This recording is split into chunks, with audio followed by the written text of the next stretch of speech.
আসসালামু আলাইকুম।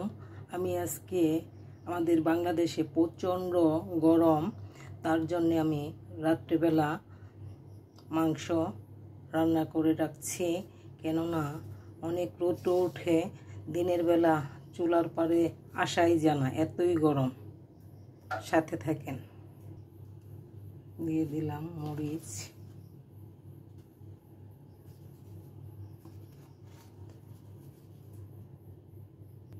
হলুদ,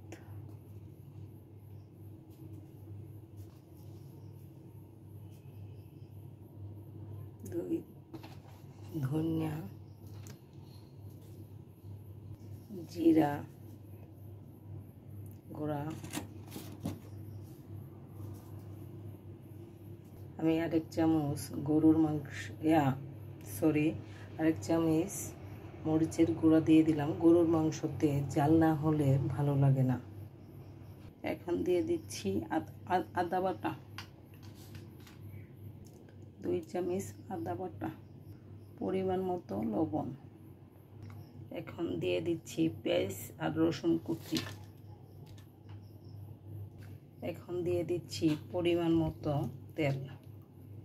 মাংসটা আমি মাখিয়ে নিচ্ছি, এই পর্যায়ে আমি রেখে দেব কষানোর জন্য। সব শেষে আমি দিয়ে দিচ্ছি এলাচ, দারচিনি, তেজপাতা, লং।